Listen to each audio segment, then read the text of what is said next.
with Trudeau about this USA-Canada hockey game tonight. And when there is a big hockey game on, is the president watching for the goals or for the fights? Probably both. I think he's watching for the United States to win tonight. I know he talked to the USA hockey team this morning. He talked to the players after their morning practice around 10 o'clock. And I also spoke to some folks from that team after. They were jubilant over President Trump's comments to the team. I believe they're going to put out a video of that call. So he looks forward to watching the game tonight, and we look forward to the United States beating our soon-to-be 51st state, Canada. Bloomberg, go ahead. My question is for Mike Waltz. Can you give us a readout of Kellogg's meeting with Zelensky that just wrapped up? And in particular, Zelensky publicly rejected this deal about the rare earth minerals. Where does that stand? Well, we're going to continue to have, he needs to come back to the table, and we're going to continue to have discussions about where that deal is going. Again, we have an obligation to the taxpayer. I think this is an opportunity. The president thinks this is an opportunity for Ukraine going forward.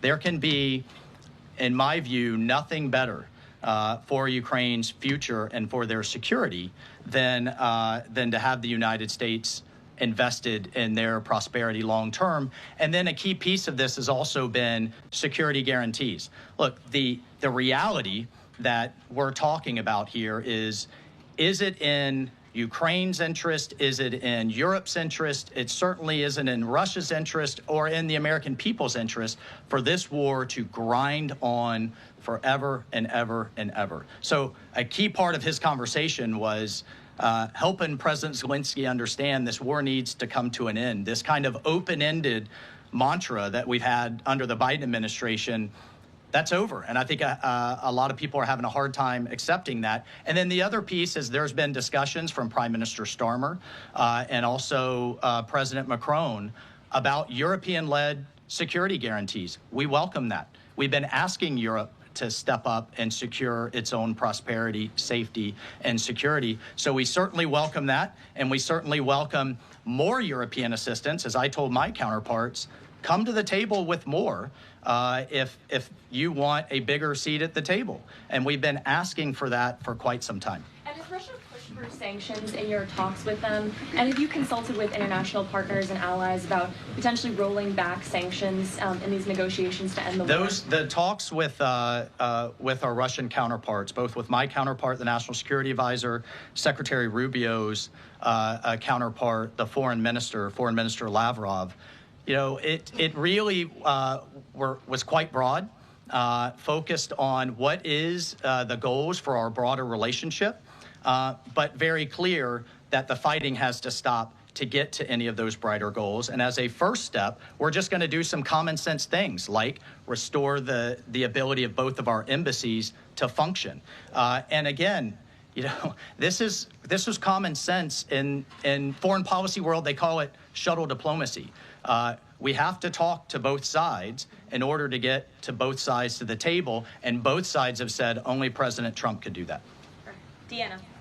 Thank you, and my question is for Mike Waltz. All right. Sorry. The president has called Zelensky a dictator. Does he view Putin as a dictator? And does he want Zelensky out of power? I know he's called for elections.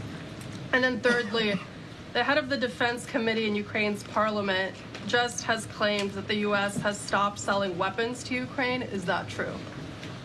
Well, most of our weapons that have gone to Ukraine have been part of a drawdown authority where we've literally taken them out of our stocks and then eventually through appropriations started buying them again to refill our stocks. I'll just state that there has been a lag in a lot of that process. So many of our stocks, as we look at our operations around the world, are becoming more depleted. That's one of the reasons many people have had a lot of concern about when does this end? How much is it going to take? How many lives will be lost? How much will we spend? As a member of Congress, we repeatedly asked the Biden administration those questions, and we never got a satisfactory answer. Look, President Trump is obviously very frustrated right now with President Zelensky. The fact that he hasn't come to the table, that he hasn't been willing to take this opportunity that we have offered. I think he eventually will get to that point, and I hope so very quickly. But President Trump, as we made clear to our Russian counterparts, and I want to make clear today, he's focused on stopping the fighting and moving forward. And we could argue all day long about what's happened in the past. Reagan. Yeah, what about